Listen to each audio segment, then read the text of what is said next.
On va parler d'environnement, du climat, avec malheureusement de mauvaises nouvelles, mais aussi on l'espère quand même quelques solutions.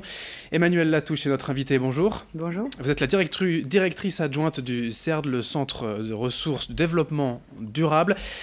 Je le disais, on a de mauvaises nouvelles. Quand on parle de climat, on a aussi quand même quelques solutions. La première de ces informations, c'est qu'à Lille, la température augmenterait plus vite qu'ailleurs. Comment avez-vous réussi à obtenir ces chiffres et établir cette situation ?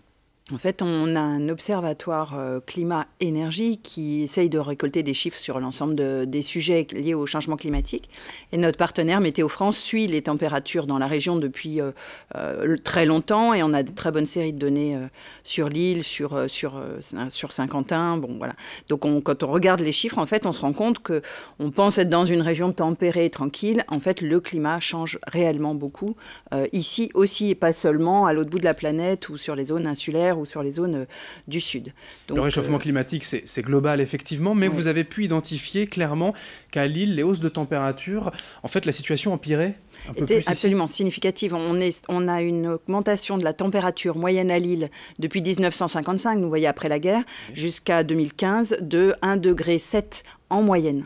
Et pour une donnée moyenne, si vous voulez, c'est extrêmement significatif. Voilà.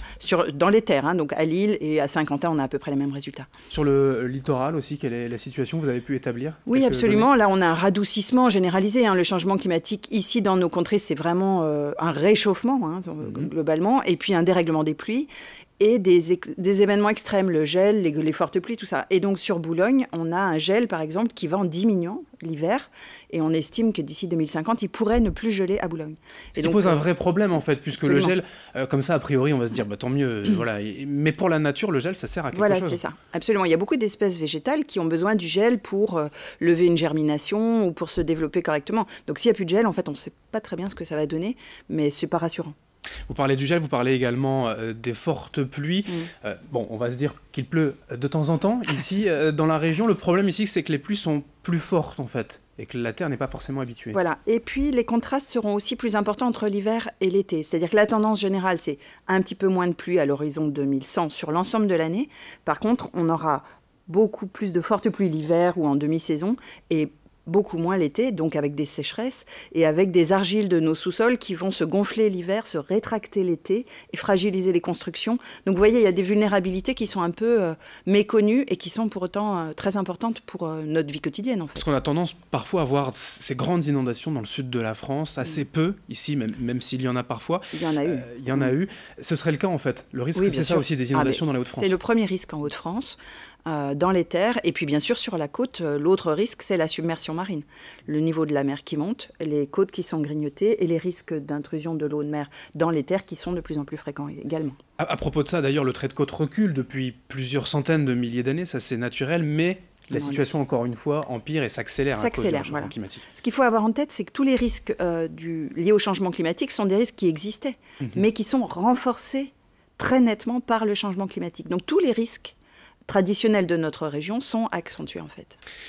Ce qui est intéressant aussi dans vos études, c'est la densité de la métropole lilloise qui entraîne des différences de température à 10 ou 15 km d'intervalle et des différences, je crois, assez significatives quand même. Oui, voilà, notamment en cas de canicule, puisque ce sont ces situations très chaudes l'été qu'on a observées. Enfin, l'agence d'urbanisme de la métropole lilloise a regardé ces données et a fait apparaître une différence en cas de canicule de 7 degrés entre M, qui est donc un peu excentré pour le moins dans la métropole, et le centre-ville de Lille. Donc c'est vrai que les îlots de chaleur urbains, on les appelle comme ça, dans les cœurs de ville, sont une vraie menace en fait avec le changement climatique.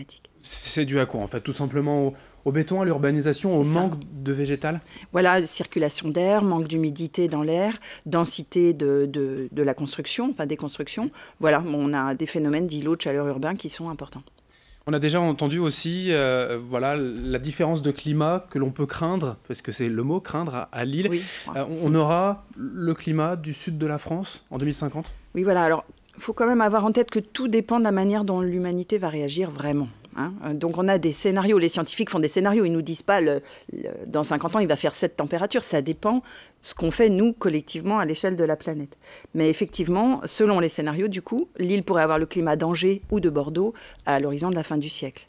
Et ce qui fait quand même des une très sacrée grosses différence. évolutions. Et surtout, même si on est un peu moins concerné ici, ces gens, par exemple à Toulouse, Perpignan, auront un climat encore plus Absolument, aride. absolument. Alors là, dans le sud de la France, enfin, les études se multiplient, les dispositifs se multiplient également pour gérer la question de l'eau, des sécheresses qui vont devenir de plus en plus fréquentes, et puis l'hiver, des inondations et des accidents climatiques, comme on le voit, qui sont aussi très importants. Alors des informations, donc, comme on le disait, à craindre, mais du positif quand même, de solutions. Vous le disiez, l'humanité peut encore réagir. Il y a la COP24 par exemple actuellement en Pologne. Qu'est-ce qu'il faut faire? Qu'est-ce que l'on peut faire rien qu'ici, chez soi, dans la région?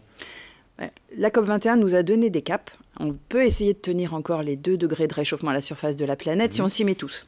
Et donc, à sa mesure, chacun peut agir sans forcément perdre en qualité de vie. D'ailleurs, je le précise parce qu'on a des fois peur de devoir se sacrifier. Ce n'est pas le cas. Si on isole sa maison, on économise des gaz à effet de serre et de l'argent. Si on achète des produits frais en circuit court à la bonne saison, c'est bon pour la santé, c'est bon pour le porte-monnaie. Si on prend sa voiture pour aller bosser, bien sûr, mais qu'on ne la prend pas pour faire 300 mètres et aller chercher son pain, on économise des gaz à effet de serre et de l'argent. En termes de rénovation, vous évoquez l'isolation. Dans la région, il y a beaucoup à faire. Oui. Je crois que la brique, c'est pas terrible comme isolant. Voilà, c'est ça, exactement. On a un parc bâti, comme on dit dans notre jargon, qui n'est pas très bon.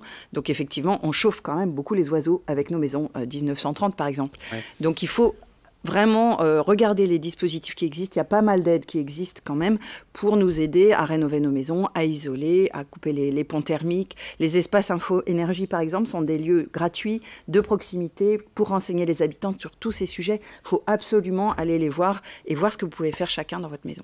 Merci Emmanuelle Latouche. Je rappelle, directrice adjointe du CERD, Centre donc, de ressources développement durable. Merci d'être venue parler du climat avec nous. Merci et de nous avoir suivis. Dans un instant, d'autres informations à suivre. Très belle journée ensemble, bien évidemment.